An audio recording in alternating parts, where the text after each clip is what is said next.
looking at the men's side, who are your Final Four predictions? Some of my Final Four predictions, because of course it's March. Everybody does a bracket. It's like gambling without putting money down. So you know how that goes. Um, I got St. John's, Michigan State, Duke, and Houston. I think Duke. The key for them is Cooper Flag healthy. Because if he can get back to maybe like 85, 90%, I mean, you're putting the best player in the college game back on this team that's one of the best teams in the country. So I think they're good enough to win the first couple games, make it to the Sweet 16, but they're going to need them once they get a little deeper in the tournament. Houston, I mean, Houston's always up here. Uh, Defensively, they're one of, if not the best defensive team in the country. St. John's, they got Rick Pitino. I mean, what more you have to say? Like, he's going to get the most out of his guys. And then Michigan State with Tom Izzo, kind of the same thing, where they got a really good team. They've had some shaky losses in the last month, but like he usually gets them to step up their game and play when it's March. So You mentioned Duke, you mentioned St. John's. Start off with Duke. Is this the best Duke team in the last decade?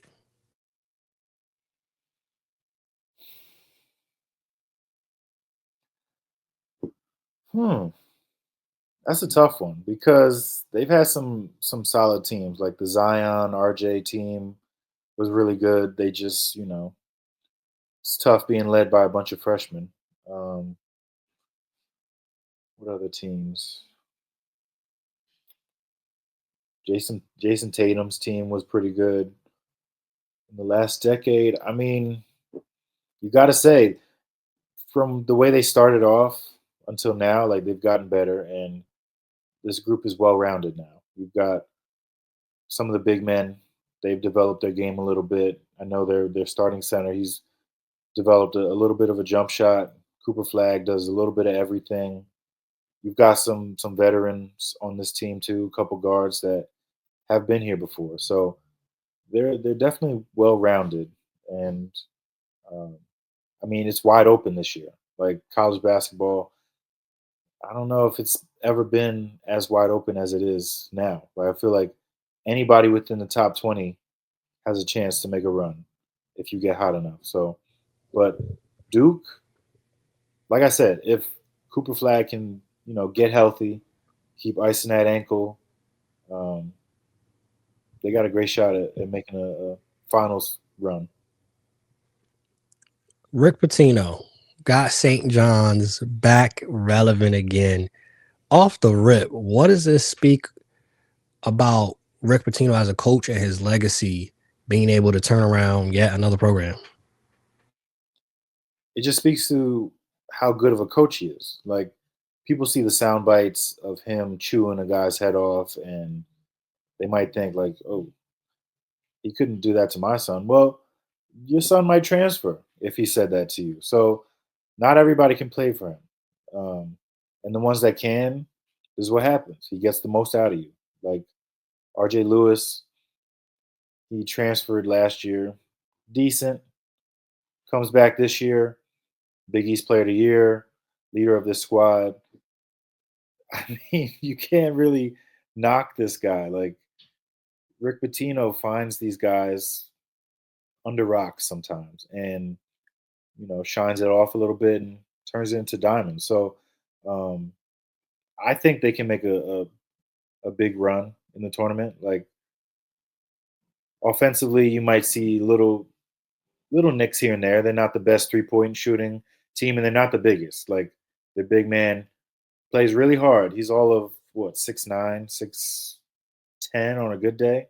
So um, they're gonna really have to get by on just will and grit, which I mean that's Patino in a nutshell. So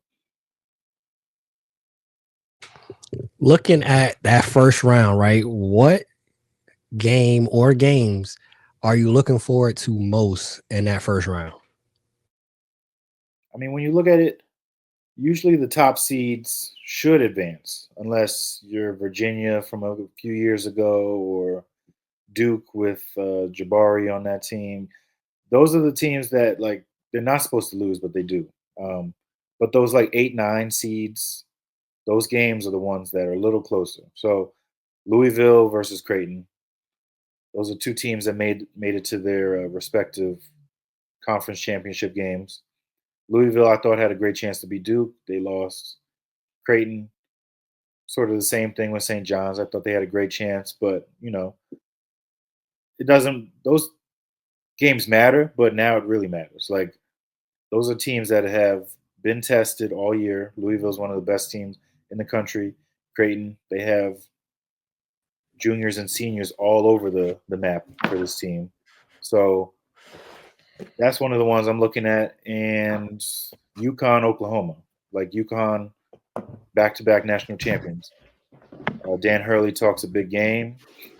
Some people hate him for it, others love him for it. I want to see if they can get out of the first round and then probably face Florida, what that looks like. Because this is not the same team that he's had the last couple of years. This is not they're not as great defensively, offensively. They don't have the veterans on this team to kind of carry the load for the young freshmen that have come in for them.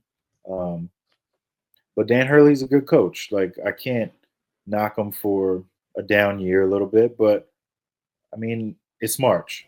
Anybody can be beat, and if his shooters get hot, we'll see. But it's going to be a tough test against Florida. That team, I think, could be the best team in the country. They got shooters all over the place. They're big down low. So I mean, let's uh let's see what happens after that UConn Oklahoma game. Looking at that men's bracket, what we look for it every single March. Who comes to mind as some possible Cinderella teams on the men's side? VCU's up there in my opinion. They got a great coach who's definitely going to be up for some of the bigger jobs that are going to be available. I could see them making a little bit of a run.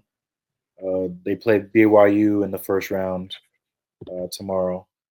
Um, some of the other teams, let me see. Yale. Yale always seems to find a way to get it done. I know Texas A&M, that's a really good team, battle tested from the SEC, but I mean these teams, it's March for a reason. Some teams get hot, other teams get a little tighter. I could see Yale making a little bit of a run, and then North Carolina, who some didn't even see as a possible tournament team, and they made it. They made it in the first four, blew out their opponent. This is a team that I mean they have R.J. Davis still, um, kid from New Jersey's on there too. He's stepped up his game. He's played really well of late over the last month. So I could see them possibly making a Sweet 16, Elite Eight run. Um, and I had one more. Grand Canyon. For some reason, Grand Canyon is like sticking out for me as far as upsets. Like Maryland's good, but sometimes these teams overlook these smaller schools. And Grand Canyon's been here before. I could see them making a little bit of a run into the Sweet 16.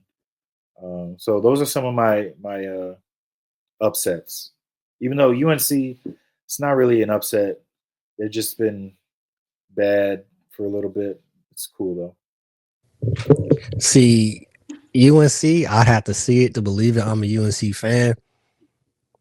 I'm not believing, all right, they won that first game, blowout. That's cute. The fact that y'all in this situation tells us about the season. So I'm not believing in UNC at all. Greg, you're mute. I don't know if you was chiming in right there. I'm saying how you calling a team that has mad 5 stars or a Cinderella? They're ass. They're not a Cinderella though. They're not like an unexpected like riser in this situation. They're just not a good team. They've been bad all year. Their point guard can't shoot, and teams get to load up on R.J. Davis, and their freshman class has underperformed. Period. And I've never been a fan of that freshman they brought in. What's his name? Ian Jackson. I think his name is Ian. Yeah. New York, I was never a fan of his game. The name of the game now is, can we make shots from the perimeter? Drive it, make shots from the perimeter. I don't think his game is predicated on being able to shoot the basketball at a high enough clip to be effective at this level, to be truly effective. I'm telling you right now, Rick Pitino said it best. Freshmen nowadays, like, you're not winning with freshmen nowadays. That's not happening. That's why Calipari got disgracefully moved out of Kentucky, because you can't own freshmen. You can't. That what he used to do doesn't work anymore. It doesn't. That the one and done thing is not the same. You're gonna have your one and done guys, but a team of them is not beating a team of transfers and guys who went to JUCOs and guys who have 6 years of eligibility and guys who have their CDLs and all this other stuff. You're not beating them guys. They're and have kids and are married. Look at Bo Nix. He spent like 10 years in college. It's across college sports. So it's not going to happen. And so the landscape's different. But my favorite in this thing is Houston. I love what Kelvin Sampson does. I love these, but he's built a powerhouse, and I know Miles gets a laugh out of that. That's okay. I'm a resident of Houston. I guess It's raining in Houston, huh? It's raining in Houston right now. But that's my favorite.